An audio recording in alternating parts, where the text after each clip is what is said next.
It's a serious group of people here. If you're into the world of finance like I am, I love finance. There's a who's who with us today. It's amazing that you don't know some of these people, but anybody in finance knows every one of them.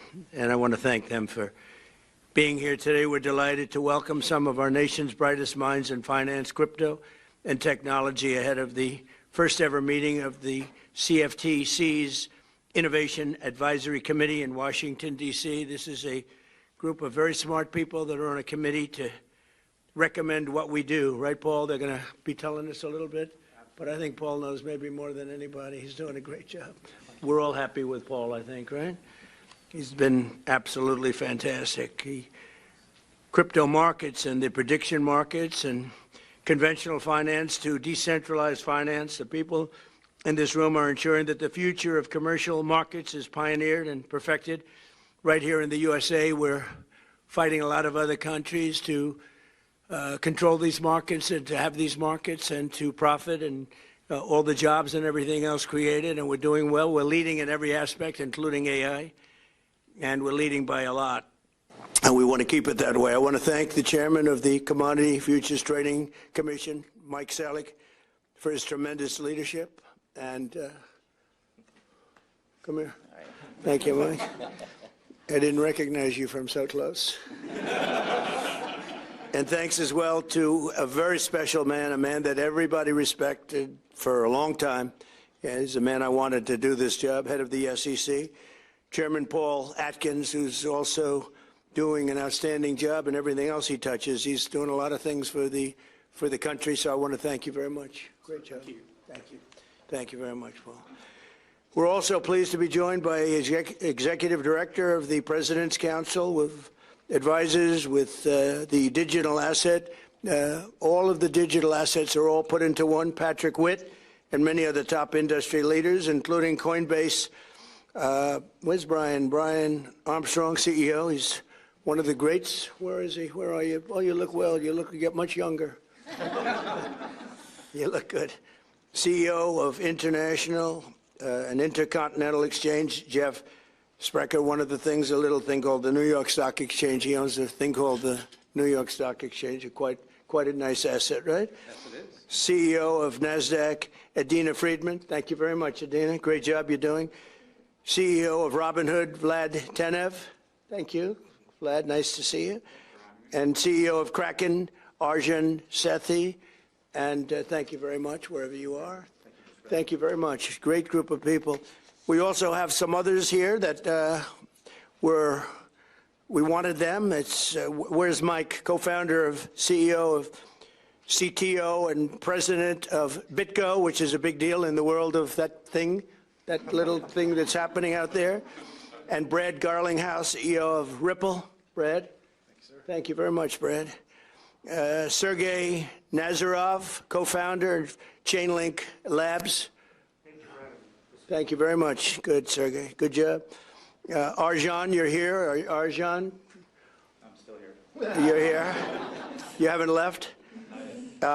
Peter Smith is here, and Tyler and Cameron Winklevoss are tremendous people, tremendous investors, brilliant people.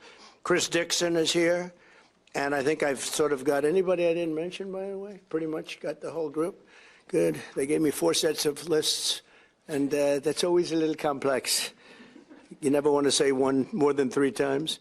Under the crooked Joe Biden administration, the spirit of innovation that built America was under serious attack like never before, and nowhere was that more true than crypto and other new financial technologies, where we were going to be taken to the cleaners by China and other countries.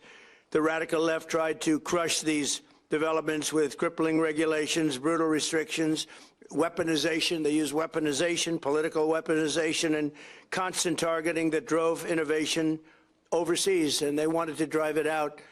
And at the end of toward the end of the campaign, if you remember, they decided they liked it very much because there were over 100 million people that were liking Trump a lot more because I was in favor of it. They were against it, and they became very much in favor of it. But by that time, it was too late. And besides, those days are all over. That was a terrible period of time for a lot of very good, very honorable financial people. On day one, we fired Joe Biden's rogue SEC chair, Gary Gensler. I think we like Paul better. Do we agree? We'd like Paul better? Number one, he's smarter. He's also smarter, by the way. But we fired him. We got him the hell out of here. We terminated the so-called Operation Choke Point 2.0, which is what the name of their operation was, weaponization. And we ended the war on crypto once and for all. And it's been booming. It's been doing big.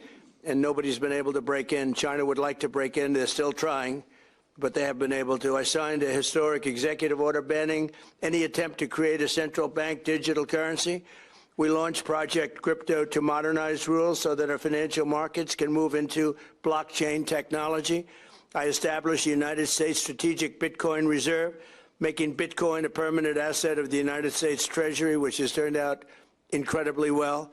I also created the United States Digital Asset Stockpile to hold custody of all other digital assets, and that's exactly what it's done. It's been amazing. 1 year ago this summer, I signed landmark legislation known as the Genius Act. I named it after myself. I didn't want to use my name, so I just called it the Genius Act, paving the way for widespread adoption of dollar-backed stablecoins. And that's worked out very well. Every single American benefits enormously from our country's status as the financial center of the world, and we want to keep it that way. We're leading by leaps and bounds. We've gained so much in the last 16 months like nobody can believe, actually.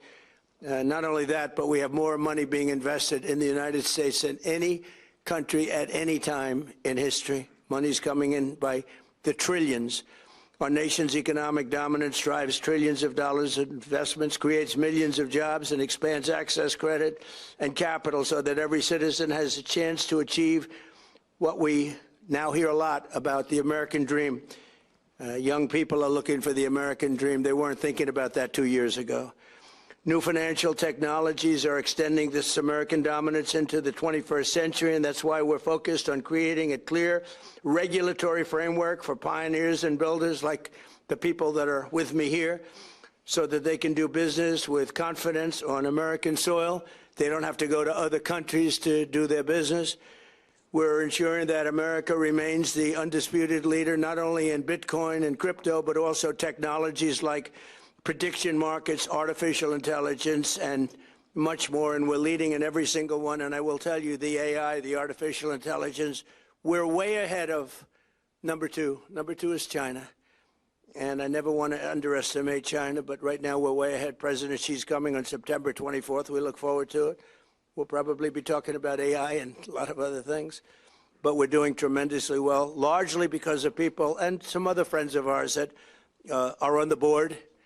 And they'll be here in 2 weeks, I understand.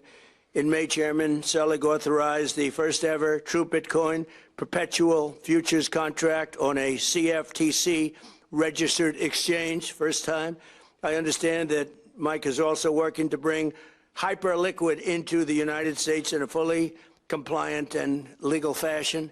He's working very hard on that. We would really like to see interest rates come down. You know, in the old days with interest rates, many of you are too young to know this, but when we announced good numbers, interest rates would go down.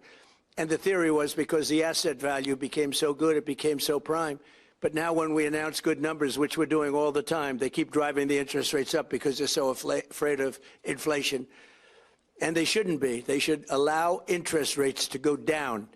When you announce good numbers, you shouldn't drive them up. They keep thinking that we'll drive them up to stop inflation, because success and growth does not cause inflation. Other things cause inflation.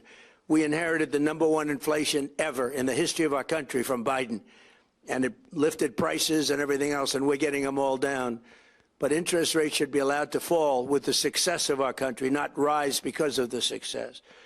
But we're also on the very beginning of a revolution in fictional and financial. You take a look at some of the things that are being done on a financial basis and the financial technology that's the potential to create more jobs, opportunity, and wealth for all Americans. And that's what it's doing. It's creating jobs and great wealth.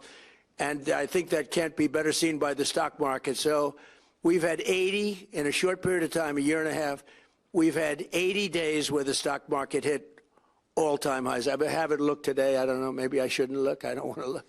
But I hear it's good.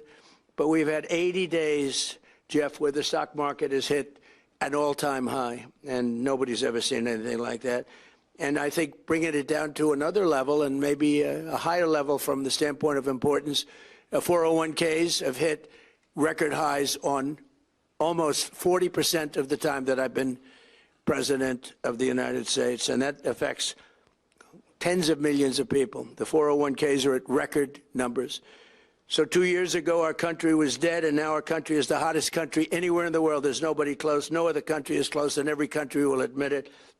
So now we need Congress to take the next step by passing the Clarity Act, a fair version of the Clarity Act, and this landmark structure legislation. It's a very, very powerful structured legislation which will keep us ahead of China, keep us ahead of everyone else, will open the door to the next wave of innovations and innovators. So I'd like to ask Chairman Selig to say a few words and a little bit of the details about what we're doing, and then we'll follow it up with Chairman Atkins and Coinbase CEO Brian Armstrong, Intercontinental Exchange CEO Jeff Sprecher, Robinhood CEO Vlad Tenev, and Kraken CEO Arjan. So we have that all set, and let's get going. And you know what? If you want to speak for a very short period of time, that's okay, too.